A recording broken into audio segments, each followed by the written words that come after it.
नमस्कार, जय हिंद, जय Bharat and welcome to Def Talks. This is Aadi HN. Bharat एक बड़ी इंटरेस्टिंग गेम खेल रहा है इस टाइम पे पाकिस्तान के साथ। पाकिस्तान के साथ जो पीओ जेके के रेफरेंसेस हैं, उसको लेके जब भी कोई भारत की तरफ से कोई स्टेटमेंट आता है, थोड़ी आग लग जाती है। एंड बड़ी इंटरेस्टिंग सी चीज है कि जहां पर हर हर समय पाकिस्तान किसी भी ग्लोबल फोरम के ऊपर जाके ही ट्राइज एंड वो कश्मीर कश्मीर कश्मीर लेना शुरू करता है। तो एक टाइम पे भारत का बड़ा एक डिफेंसिव सा नजरिया होता था, लेकिन अभी जो एक पॉलिसी है which is been a little different. तो उस पॉलिसी को थोड़ा सा देखते हैं कि भाई जब भी पाकिस्तान कोई ऐसी चीज रेफर करता है, पहले हमारी पॉलिसी होती थी कि भाई हम बोलते थे Pakistan is a integral part of our country, और ये सब चीजें बोल के हम लोग खत्म कर देते थे। बट अब थोड़ी सी चीजें चेंज हुई हैं, और ये चेंज थोड़े टाइम से हम देख रहे हैं, पिछले प्रॉब्ली अबाउट 6-8 महीने, एक साल से। रीसेंट इवेंट्स जो हुए हैं उसके बाद ये चेंज थोड़ा ज्यादा निकल रहा है, क्योंकि जो आवाज उठ रही है भारत की तरफ से उसकी भी वॉल्यूम अभी थोड़ी ज्यादा हो रखी है, और बहुत ही टेढ़ी मेढ़ी जगहों के अंदर, टेढ़ी मेढ़ी मतलब क्वाइट इंपॉर्टेंट प्लेसेस के ऊपर भारत ने इसके बारे में रेफर करा है। सो पहले मैं आपको एक छोटा सा क्लिप दिखाना चाहूंगा। ये है जयशंकर साहब in the Chatham house. And Chatham house बड़ा एक इंटरेस्टिंग जगह है, जहां पर आपको पता है कि भाई Chatham house is the house of the so called liberal deep state in in UK. तो यहाँ पर ये अब ये निसार जो है, इनका थका पुराना सा जर्नलिस्ट, मतलब रो रो के उसने एक सवाल सा पूछा था। तो जरा देखते हैं जयशंकर जी ने इसका जवाब कैसे दिया, and I will come back to you with regards मैं इसका क्या इंटरप्रिटेशन निकालता हूँ। So what are you going to do about the Kashmir problem? Okay, You haven't spoken about can we it. just capture the question there? Thank you. And there was a similar one from Nick. Oh, okay. Look, on Kashmir, actually, we have done, I think, a good job solving most of it. I think removing Article 370 was step number one. Then restoring growth and economic activity and social justice in Kashmir was step number two. Holding elections, which were done with a very high turnout, was step number three. I think the part we are waiting for is the return of the stolen part of Kashmir, which is on the under illegal Pakistani occupation. When that's done, I assure you, Kashmir solved. Now see, एक बड़ा simple सा rhetoric है कि भैया Pakistan illegal occupation stolen, ठीक है। And एक stolen जो शब्द है, अगर आप इसको ब्रिटिश टेरिटरी के अंदर चैटम हाउस के अंदर बोलते हैं, उसका एक हिस्टोरिकल कॉन्टेक्स्ट भी है। आपको सबको पता होगा गिलगित बाल्टिस्तान तो कभी हमारे हाथ में आया ही नहीं। वहां पर जो एक मेजर साहब थे ब्रिटिश आर्मी के, उन्होंने जाके प्रॉम्प्टली जाके पाकिस्तान को हैंड ओवर कर दिया वो पूरे जगह को। So we know what happened in that region, और ये वर्ड जो चोजन है ये बड़े इंटरेस्टिंग है। इसके बाद रिसेंटली रायसीना डायलॉग्स के अंदर जयशंकर जी ने एक और चीज बोली, व्हेन ही सेड कि देखिए जो यूएन के बारे में आप लोग इतना बात करते हो, this is a very hypocritical thing in nature. Russia Ukraine के बारे में बात करते हो, जब हमारे ऊपर एक इलीगल इन्वेजन किया था पाकिस्तानियों ने 1947 में, and we took the matter to the UN to resolve that thing, आपने उसको डिस्प्यूट बना दिया। ठीक है, there was no dispute, the Maharaja acceded to us, and हमारे पास उनका पूरा राइट था जम्मू एंड कश्मीर, गिलगित बाल्टिस्तान, लद्दाख, पूरे रीजन का। आपने उसको डिस्प्यूट कैसे बना दिया when the legal terminology is कि भाई कश्मीर तो हमारा है। तो ये जो कौन किसने ये चीज डिस्प्यूट में कन्वर्ट करी है, और जयशंकर जी ने बड़ा क्लियरली बोला कि भाई western countries are accountable. Who are the culpable parties? UK, Canada, Belgium, Australia, US, same old people. ठीक है जी।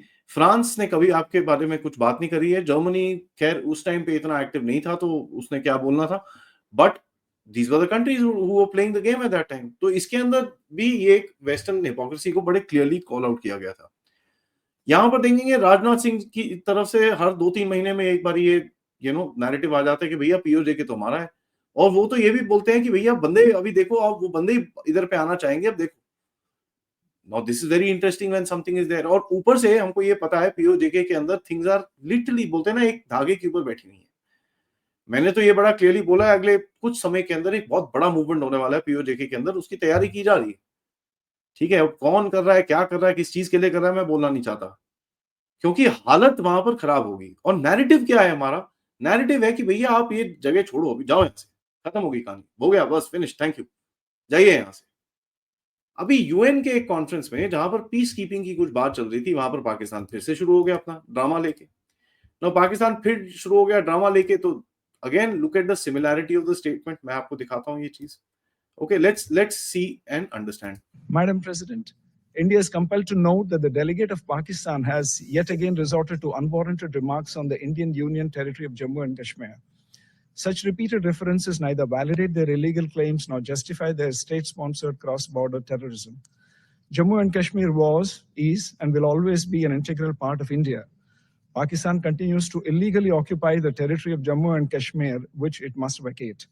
We would advise Pakistan not to try to divert the attention of this forum to drive their parochial and divisive agenda. India will refrain from exercising a more elaborate right of reply.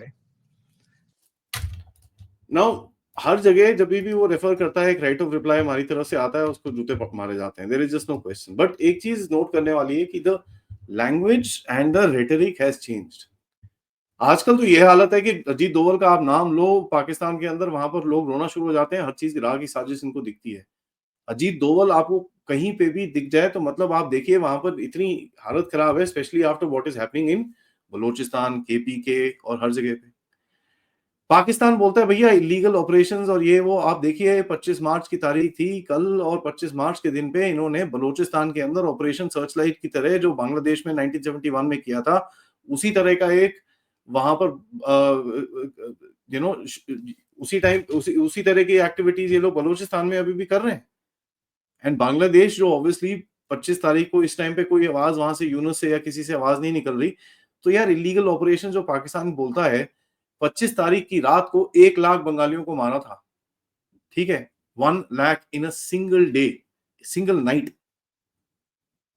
और ये पाकिस्तानी ऐसे हैं कि मेरे पास एक report आई है जहां पर कहा जाता है कि Indian agricultural institute IARI new Delhi, जो पूसा इंस्टीट्यूट है, वहां पर जो एक तरह के राइस बनाए हैं हमने, पूसा बासमती 1509, 1121, 1847, 1885, ये पाकिस्तानियों ने बेसिकली इलीगली कल्टिवेट कर रहे हैं वहां पर अपने देश के अंदर और दुनिया में बेचते हैं as Indian basmati rice package करके.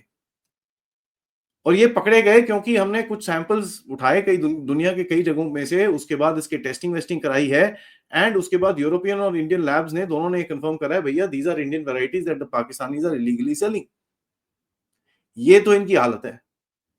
ठीक है, तो ये क्या बात करेंगे कश्मीर और किसी और की. आई मीन अभी तो भैया गेम यहाँ पर पलटने वाली है, तो उसके बारे में इनको समझ में आएगा.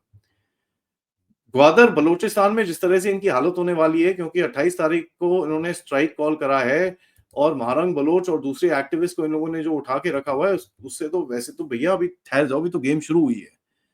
पाकिस्तान की सिरदर्दी यहाँ पर ही नहीं खत्म हुई, यहाँ पर अभी तो शुरू हुई है. क्योंकि एक यूएस रिपब्लिकन जिनका नाम है जो विल्सन, उन्होंने एक बिल इंट्रोड्यूस करा है अमेरिका की पार्लियामेंट के अंदर, जिसका नाम है पाकिस्तान डेमोक्रेसी एक्ट, जिसके अंदर इमरान खान को छोड़ने की बात और आसिम मुनीर को पकड़ने की बात की जाती है. ठीक है, sanctions, direct sanctions on the Pakistani army chief, and इनको छोड़ने की बात की जाती है. सॉरी. तो ये तो हालत है. ऊपर से पाकिस्तानियों की वैसी हालत खराब है क्योंकि तालिबान की तरफ से जो स्टेटमेंट्स आ रहे हैं कि भाई अभी अमेरिकन एम्बेसी वहां पर एक्टिवेट हो जाएगी और अफगानिस्तान की जो एम्बेसी है अमेरिका के अंदर वो भी एक्टिवेट हो जाएगी.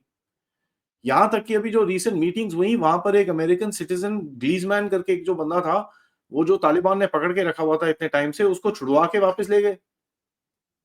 ठीक है, so Pakistan is getting extremely nervous और इनको समझ में नहीं आ रहा करना क्या है. अब ऊपर से भारत राह की साजिश करते रोते रहते हैं सारा टाइम. अब देखो गए इनके एम्बेसडर सदीक से, जो इनका तालिबान गवर्नमेंट का एक रिप्रेजेंटेटिव से बात करने के लिए गए कि साहब हमारे को ये क्या कर रहे हो, टीटीपी को रोको, ये करो वो करो. आपको इंटरेस्टिंग चीज बताऊं, मेरे को जो पता चला है कि ये जो एम्बेसडर सदीक साहब है, इन्होंने इनको जवाब क्या दिया है. इनको बोला है कि भैया आपके पास इतनी बड़ी आर्मी है, आप नहीं कंट्रोल कर सकते आपके बॉर्डर के ऊपर चीजें, आप हमको क्या बोल रहे हो, आप तो बड़े छोटे लोग हैं. तो पाकिस्तान बेसिकली इस टाइम पे ऐसा है कि भैया it will be better that Pakistan basically resorts to its own game. ये थोड़ा भी इसके ऊपर हालत खराब होने वाली है. ये अपने लोगों को कश्मीर की गोलियां खिलाने बंद करो, क्योंकि उससे कुछ मिलने नहीं वाला. As a matter of fact Kashmir की डायरेक्शन तो ऑलरेडी डिसाइड हो चुकी है. ठीक है, फ्यूचर जियोपॉलिटिक्स में क्या होगा क्या नहीं होगा, बस अभी कुछ सवाल बाकी हैं, और वो एग्जाम्पल अगर मिडिल ईस्ट से सेट होगा तो फिर हमको भी थोड़ा सा इजी पड़ेगा करने के लिए. आपको सबको समझ में आ रहा होगा मैं किस बारे में बात कर रहा हूँ. गेम तो सर अभी शुरू हुई है। अभी तो जो हमारे आसपास देश हैं उनके टुकड़े टुकड़े जब होंगे तो ऑब्वियसली बटेंगे, तो मतलब सॉरी एक्चुअली उल्टा डायलॉग होगा, कटेंगे तो बटेंगे। Thank you so much for watching. Video को लाइक करिए, सब्सक्राइब करिए चैनल को अगर आपने नहीं करा है। एंड भारत की ये चेंज स्टैंड्स को थोड़ा हमको नोटिस करना पड़ेगा। इसका मतलब ये नहीं कि अभी घुस के सीधा लेने वाले हैं, बट एक डिफरेंट अप्रोच है ये, जहां पर आप एक अग्रेसिव नेचर लेके पोजिशनिंग कर रहे हो। ऑफ कोर्स आप लोग इस चैनल की तरफ कंट्रीब्यूट कर सकते हैं यूजिंग द क्यूआर कोड या फिर पेपैल या फिर super sticker, super chats. Thank you so much for watching. जय हिंद, जय भारत।